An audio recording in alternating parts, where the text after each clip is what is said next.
Welcome home to USA Global TV and Radio, a place where dreams take flight, with authentic storytelling, diverse perspectives and meaningful conversations, where global stories unite and bridges are built beyond all borders. Discover world-class education, entertainment, hope and inspiration. Together, we're building bridges worldwide. Subscribe to our channel, USA Global TV. Download our app, USA Global TV. Be our guest or join our team. Visit usaglobaltv.com. Thanks to our founder and executive producer, Dr. Jacalyn Kerbeck. Music score by Yeffy Tang from Cloud Road Music. Voiceover artist Mike Porter. Creative direction by Paul Garcia. USA Global TV and Radio, your home for global connection. All rights reserved. This video and its contents are the exclusive property of USA Global TV and Radio. Unauthorized use, duplication or redistribution in any form is strictly prohibited.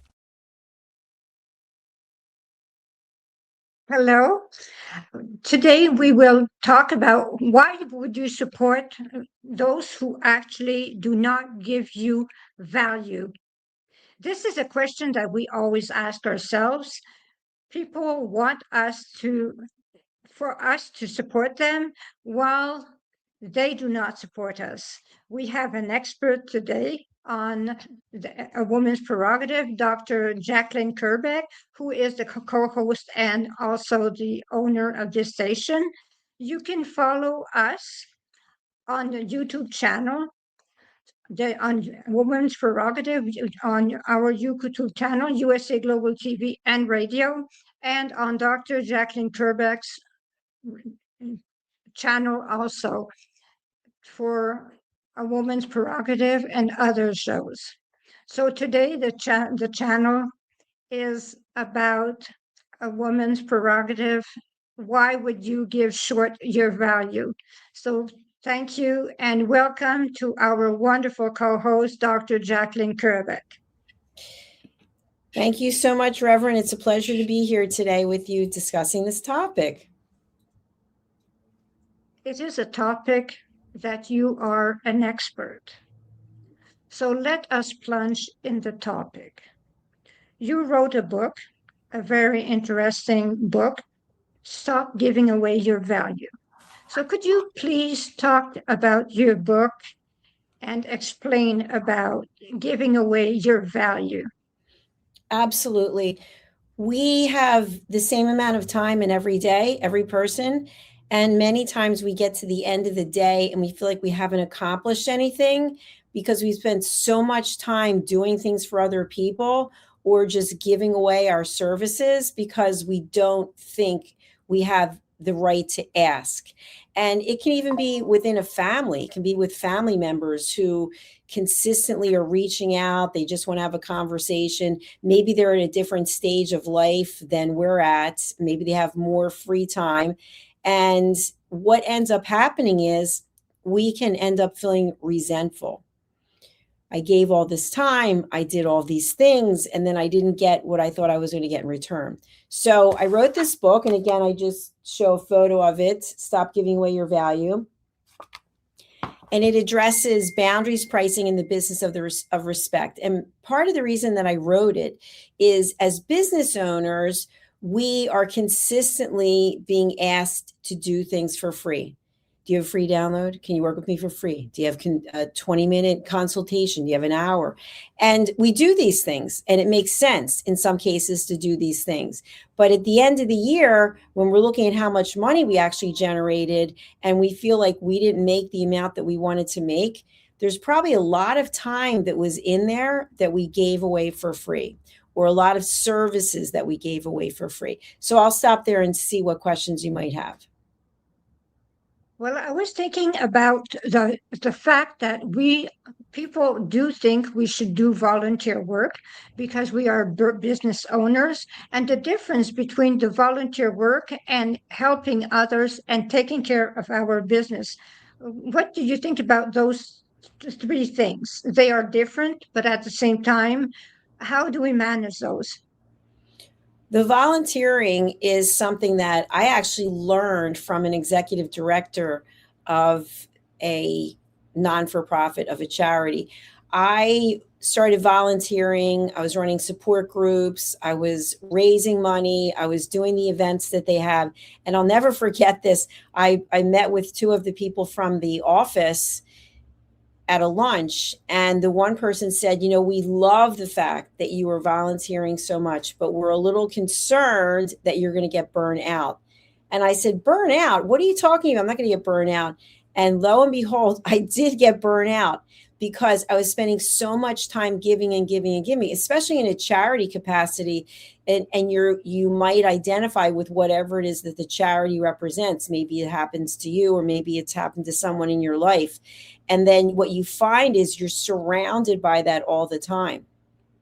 So if you think about dementia, for example, and maybe you've had someone or have someone in your life, or you have dementia, and then all day you're surrounded by people who have dementia. At some point, you might feel like you need a break. So there are boundaries, even when it comes to philanthropy and to giving back. And so what I always suggest is that you look at the 24 hours in a day. Obviously, giving back is very important. It's always important to help other people. And then running your business and being successful is also important. What I've seen, Reverend, is sometimes people will spend more time in the giving back than they will in the growing of their business, because they don't actually want to do what's necessary for the business. So they do what I call hiding. We hide in things that come to us relatively easily, and we justify it by saying, well, I spent a lot of time giving back. You did, but you're also a business owner, and you have a responsibility to your business, to your clients, to your employees. And what do you think about the fact that some people measure their day like a pie? So they take 33% of their pie as this, another 20% as that, another 10%. And finally, they realize there's only like 3% left for them. What do you think about this way of looking at their day, their life? We talk a lot about women that do that. So what are your thoughts about the piece of pie? I think it's going to be a situation that does not work for too long, because if you don't take care of yourself, then nothing else matters. And it doesn't matter what it is that you're doing. You have to have time for self-care. You've got to have time to eat right. You've got to have time for sleeping, for exercise. And so for me, it's no mystery. I've said this before. My health is my number one priority. And so that means that at a certain time during the day, I no longer broadcast.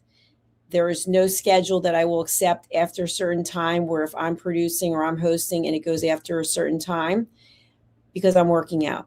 And that's a priority to me. And some people don't understand. They'll say, well, you could fit this in and fit that in. No, I'm not fitting anything in, because my health comes first. So I think we have to come first. It's almost like in a relationship or a marriage, you as the person are the individual. Then the relationship comes next, and then the children and the in-laws and so on and so forth. I always say that no is a complete sentence.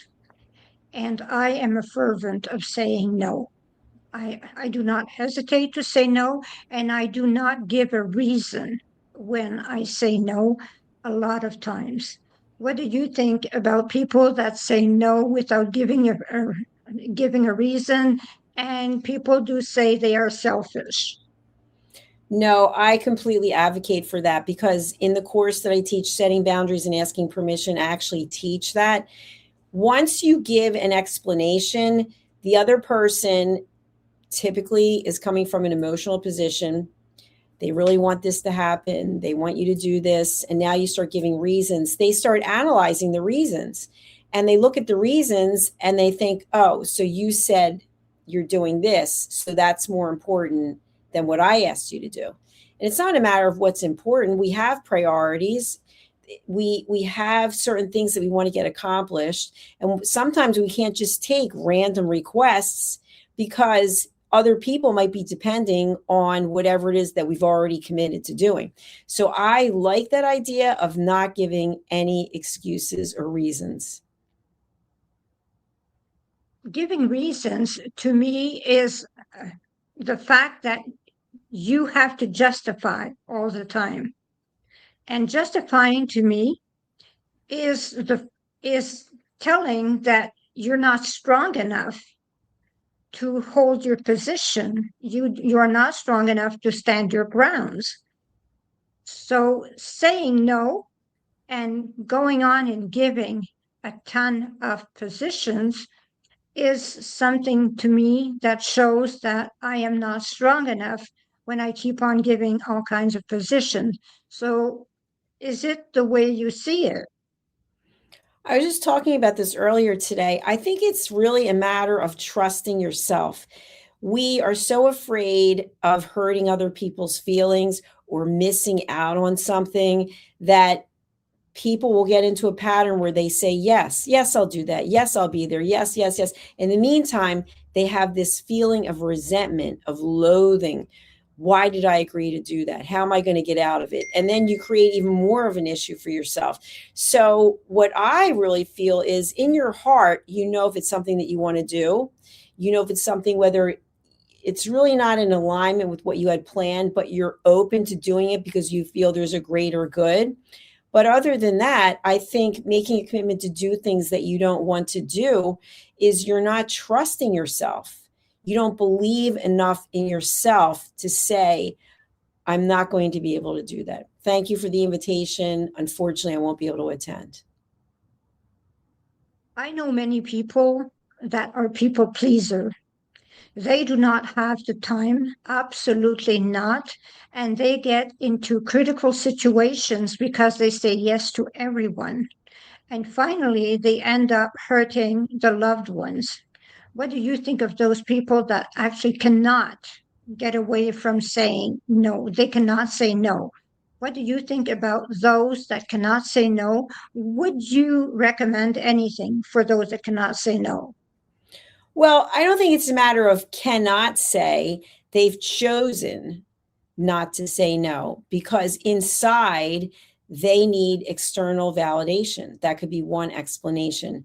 They want to hear, oh, so and so is always here for me. So and so always does the right thing. But in the meantime, what I've seen is we get taken advantage of as people. People don't appreciate the fact they might say, I'm so glad that you were here for me again, but they already know that you're going to be there. So that doesn't mean that they're treating you exactly the way that you should. And when something is expected, I don't always believe that it's appreciated.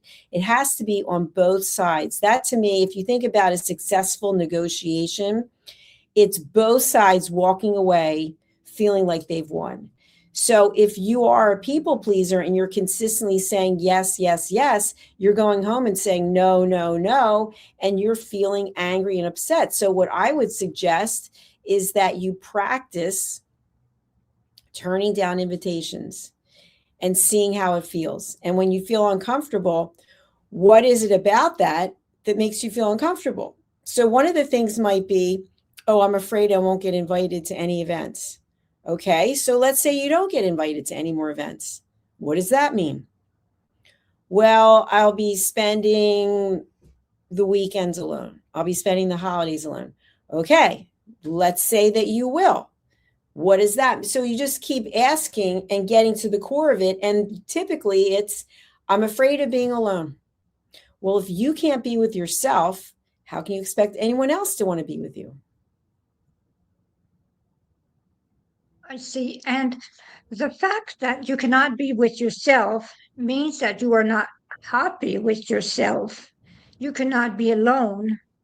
I know that I tried many retreats, and I love being by myself. I really do love being by myself. And I know you are the same also. We are two people that do not mind being by ourselves. But there are those that cannot stand being by themselves. They fear loneliness and they feel rejections. What do you think about those that fear rejection? Well, I think there's a difference between being alone and feeling lonely. I've seen a few things on Instagram, probably because I clicked on something. It seems to be coming up all the time that loneliness is the same as, and it gives all these other examples of things that will kill you. And I don't necessarily buy into that, but I feel that when you are alone, you are actually able to feel what you're feeling. You don't have to be someone else. You don't have to put on a hat, put on a role. You actually are alone with who you are, and you get to know yourself. You know what you like. You know what doesn't resonate with you. And so to me, you're adding more value, because I feel like if you are in a relationship, a friendship, a business situation where you're always saying yes, at some point, the truth is going to come out that this is not what you wanted to do. And it's almost like the trust that you had in the relationship where you thought both parties were happy was based on a complete falsehood, because you were just unable or unwilling to say, this is not something I want to do. But the good news is there is help for people who are interested in learning how to do that. With your book, maybe we can go to an ad and look at your book. Absolutely. We will take a look. The one thing I want to share is I have a new book coming out, which is called Stop Why Knowing Isn't Enough. When we have the information, but we don't actually act upon it. And now this book is already out in the marketplace. It's called Stop Giving Away Your Value. Let's take a look. How much of your value have you been giving away? Saying yes when the answer should have been no? Lowering your price to secure the opportunity? Giving more while receiving less? Over time, it adds up. Until one moment brings clarity, you've been giving away your value.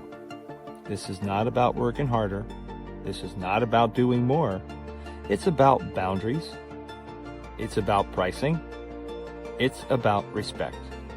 From Dr. Jacalyn Kerbeck comes a direct and necessary message. Stop over-delivering. Stop underpricing your expertise. Stop negotiating against yourself. Because when you recognize your value, everything changes. Stop giving away your value. Boundaries, pricing, and the business of respect.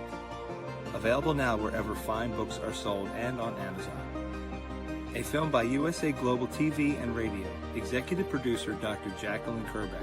Videographer and cinematic production Paul Garcia. Voiceover by Ed Wargas. Stop giving it away.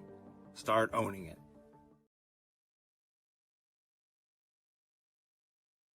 Welcome back. So we are talking about stop giving yourself your value and stop giving your value away with Dr. Jacalyn Kerbeck, who has written this wonderful book. So we are back, and we can continue the conversation. So with this, we can ask ourselves, who am I? What am I worth? We can ask those questions. Who am I? What am I worth?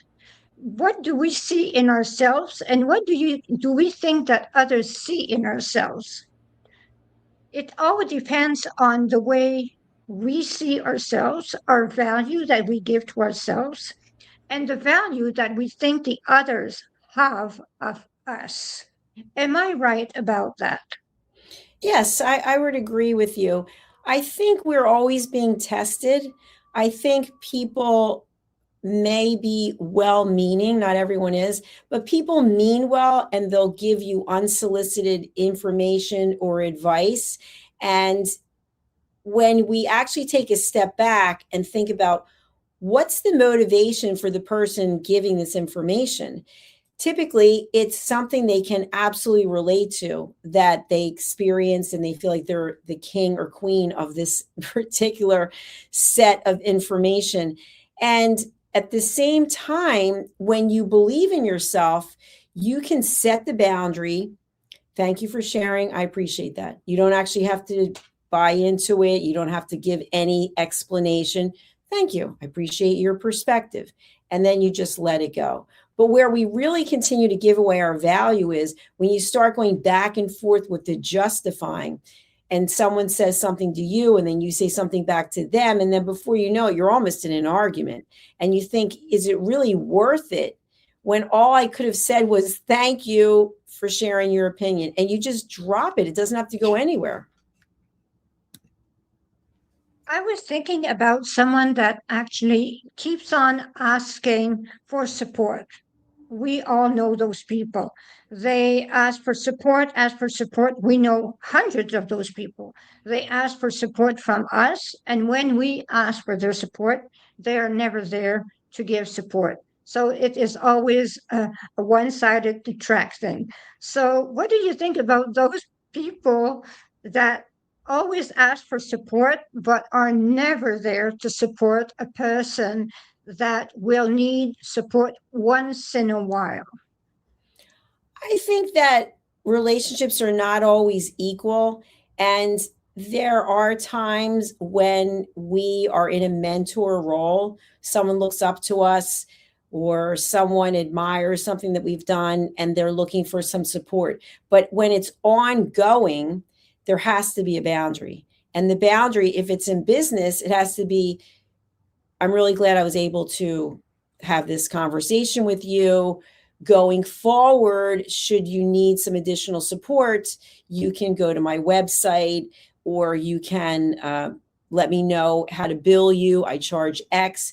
People are uncomfortable with that. And I'll never forget, I was speaking to this woman who does coaching and charges 4 figures an hour, and mentioned that she has drawn the line with friends. So they may go out for a social event and the friend might say, well, this is happening and that's happening. And what do you think? And she finally said, this is no longer two friends having a conversation. Now you're asking for my expertise. That's business. I'm going to have to charge you.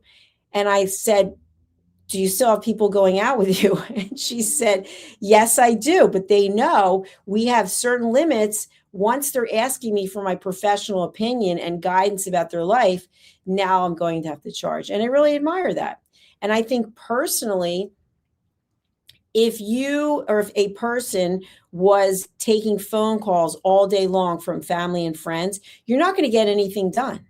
So you actually have to set aside a time when you can have these conversations. And what I do is, and believe me, it was not too popular when I started, is you've got to have an appointment because I want to give you my undivided attention. But I can't do that when I'm broadcasting, producing, working out. I'll see at the gym, so many people will bring their phones. I do not bring my phone when I'm working out. I want to be away from my phone. But people will be on the phone. They're on the phone in the bathroom having conversations. Then they're on the phone on the treadmill. This is not even safe to do. But there's no boundary. Now, I can see if you're a doctor and you're on call and in any moment but these people are not doctors on calls. So that's what I think, that we have to have a boundary for ourselves, both personally and professionally. You are right about those things because I am stuck with the same problem all the time. People call me, they ask for my advice, which I do not give most of the time because they can say they can solve their problems, their issues, they can.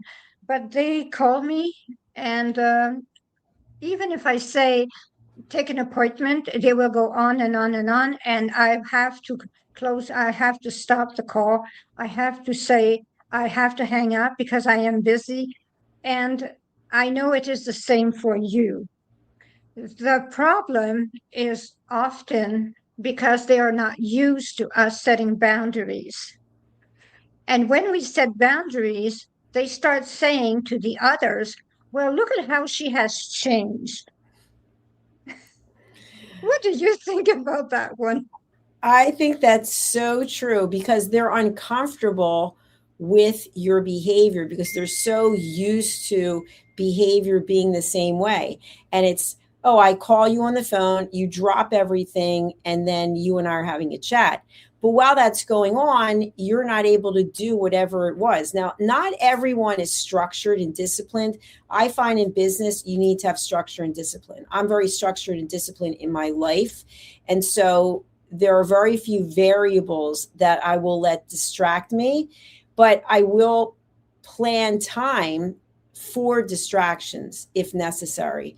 So one of the things that I recommend is when someone is having an emotional breakdown, for example, they're calling you on the phone, you answer the phone and they don't say, Reverend, is this a good time? I need to just let you know everything that's going on. It's going to take about 20 minutes. They just go, oh, blah, blah, blah, blah, blah, blah, blah. You're like, oh, why did I pick up the phone? But you pick it up because you see the name or you know the number.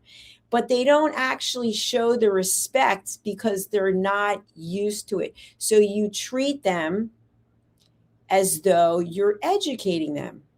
Going forward, this is how it's going to be. I'd love to speak with you. Unfortunately, this is not a good time. As soon as you say you're busy, like you mentioned busy, as soon as you say they're like busy, what do you mean you're busy? I'm calling you with a crisis right now. I broke my nail. I don't know what to do. And I need to talk to you about it. My manicurist is not available. I'm going to this. I mean, it could be anything, right? Anything. And they start to get more and more and more upset. You can be drawn into that energy. And now all of a sudden you're all upset. You know more about energy than I do, Reverend. You don't get drawn into it. You listen. I'm very sorry. You say the same thing again. Unfortunately, this is not a good time. How about if I call you back tomorrow? Tomorrow? What do you mean tomorrow? What am I going to do between? I'm very sorry. You say the same thing in the same tone. And then you might even have to hang up. But I guarantee you, they're going to call someone else. It's just going to be dial a friend, dial anyone. Maybe they'll put on social media, broken nail. What should I do? Because they are not in control of themselves. But that doesn't mean that you have to get drawn into it. It is difficult to talk to someone that is extremely emotional. It is a difficult situation. We do have to bring them back to breathing. They have to breathe. They have to understand that they have to observe their emotions. When they are in their emotions, they cannot observe their reaction. We have to bring them to observe their reaction because we have to show them, is the reaction justified? You are talking about a broken nail. And I know you are not exaggerating because it does happen. It is as bad as that. People can call us for something absolutely delirious. But we have to bring them back to observe their emotions. It's And very it takes, true. yes, it takes 2-3 minutes. And then we can hang up because we brought them back to observing what they are doing without being mean. But the thing is that we have to say, we have to hang up. We really do have to hang up. You are right about this. I love your book. Your book is something to read because boundaries are set. Knowing your value is set. Knowing who you are is there. Understanding what you are and what you mean is in the book, explained in the book. So, what do you recommend for those that are asking themselves, who am I to decide what is my worth? We all have worth. We all have value. And if you're talking about in a business aspect, I've seen things that have completely surprised me where people don't have any degrees or certifications and they're charging 3 or 4 figures an hour. But they have life experience and all they need is for someone to believe in them. And I've shared this before, but it warrants being repeated. I remember taking a training and the hostess of the training brought in various speakers. And one of the speakers just happened to mention that they charge $125,000 an hour. And I was shocked, completely shocked. And the philosophy of this person was they only needed one client. All they needed was one client because that's what they wanted to make. So if they could have an impact on one person to sign up, and they got 6 people to sign up. So it can be based on your experience. It can be based on your education. But what it really comes down to is willingness to pay. And I learned that at the Wharton School Chief Strategy Officer. Willingness to pay. What is someone's willingness to pay for your service? If you are charging $0 for your service, people will probably not be willing to pay you if you change from $0 to something else, unless they understand the mind shift, the mindset. Why are you going to it's free to now there's a charge? And it's the same thing in a personal relationship. If you're always there for someone and now you're setting a boundary, it's not going to go over well. It's not going to go over well because they're so used to you always being available. So now by setting the boundary, you are teaching someone respect. They have to respect you or not. They don't have to. They could say, you know what, that person is this, that, and the other, make a judgment. But I think in terms of each person setting their own value, do some research. Do some research of what other people in the industry are getting. It's almost like when you're selling a home or buying a home. Look at the comps, the comparables, and see what are they going for, and then figure out where do you fit. It happened to me that I charged a certain amount, and a person came to me, had their interview with me, and when it was time to pay, they gave me 25% of the amount. And I explained that that was not the amount that was to be paid. And that person told me, well, that is what I am willing to pay you because that is what I think you are worth. I explained to him, you do not know what I am worth at all. So go see someone else from now on, because you will see that somewhere else you will pay 10 times my value. And that person this week called me to have an appointment. Do you think I booked the appointment with that person? No. Good Certainly for not. you for setting boundaries and standing your ground. That's tremendous. And something else you just mentioned, when there is an agreement, I like to put everything in a contract so it's very clear, but there are verbal agreements that people make, and that is your word. So regardless, it's like if you go to a restaurant and you have whatever you order, let's say you order a piece of salmon, that's what I would order, and the salmon is not very good, right? You see it on the menu, whatever the price is, and it's not very good. You have an option where you can say, this isn't cooked the way I'd like it to be cooked. Can you have the chef come out, or can you redo it? Or you're just going to eat it and not say anything, right? So you know what your options are. When you have a contractual agreement that's verbal or written with someone and you provide the service and then they say, I'm only going to pay you this, that says something about them. They made an agreement. They understood, here's the amount of money I charge, and this is the service. I provide 1 hour, 50 minutes, whatever it is. And so if they don't like the service, then they don't have to come back. But they pay what was agreed. And maybe sometimes it's a case of expectations.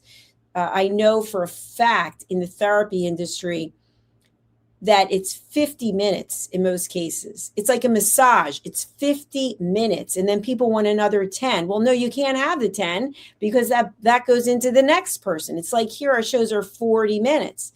Oh, people push it to 50 minutes. Well, then the next person, so we have to maintain the boundary, but I think you did a phenomenal job. Congratulations. Thank you. Thank you very much. The thing is that being a medium is difficult for people to understand. They want you to predict the future. They want you to tell them where your grandmother hid the money. The money. They want things that are not supposed to be. They do not understand that when you talk to the dead, you actually talk to an energy form that does not understand money. They do not understand those kind of things. So what happens is when you have an appointment with someone and they ask questions, you have to tell them you are not there to ask questions. The deceased will give you the answers that they want to give you. You cannot ask questions to the deceased. They are here for a message. They will give you the message, and it might not even be the deceased that you want that will come to see you. That is the way it works. I have a woman, I have to tell that anecdote. I have a woman that was angry at her father because he did not give her the inheritance. And since people go into my body and I talk when I am channeling energy, I talk like the deceased. She jumped on me. She was angry at her father and she jumped on me. This is a dangerous, I tell you, being a medium is dangerous. You need a bodyguard. Yes. So that was it. So what I do recommend is that they read your book, and at the same time, I have my books also that are 111 Reflection for Thy Earth Odyssey, because I talk about things that I've learned through my life as a reverend, my life as a nurse, and my life as a holistic nurse. I talk about what it is to be a medium. I help people by channeling energy.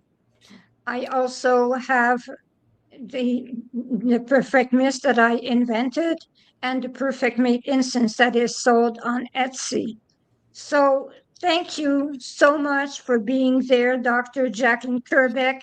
It is an honor. And at the same time, I will say goodbye because this is my last show. And thank you to everyone. Someone else will go further with this wonderful show. And thank you for having always been there for us. Namaste. What if many of the problems we associate with aging are not random? What if there are identifiable causes behind declining energy, chronic disease, and memory problems? We have been told that aging is simply something we must accept, that slowing down is normal, that growing older means growing weaker. But what if that's only part of the story? Why do some people remain active and engaged well into their later years? Why do others struggle with disease, fatigue, and declining health? What is happening beneath the surface? What processes drive aging? In Aging Sucks, researcher, educator, and author Red O'Loughlin explores what researchers have discovered about why we grow older. No medical degree required, no confusing jargon, just clear explanations of what researchers have discovered about the processes that influence aging. You cannot stop aging, but understanding its causes may help you make better decisions about your health, your future, and your quality of life. Because understanding comes before action. Action creates hope. Aging sucks. End the guesswork. There is hope. Thank you, viewers and listeners of USA Global TV and Radio, for joining us today. We're honoured to have your time and attention as part of our global community. At USA Global TV and Radio, we believe in the power of authentic conversations, meaningful connections, and creating a world of possibilities together. Want to be part of something bigger? Join our team of elevated listeners at usaglobaltv.com. a space where your voice matters and your ability to listen transforms relationships. Stay connected with us across all our platforms for thought-provoking discussions, expert insights, and empowering stories. Subscribe to our channels at youtube.com/c/USA Global TV. Follow us on social media and explore the endless opportunities we're creating for growth, learning, and inspiration. Together, we're not just broadcasting, we're building bridges and changing lives one conversation at a time. For inquiries, contact us at info@usaglobaltv.com. Produced by Executive Producer and Director Dr. Jacalyn Kerbeck. Voiceover by Mike Porter. Creative Direction by Paul Garcia. All rights reserved. Visit usaglobaltv.com to view our full terms and conditions.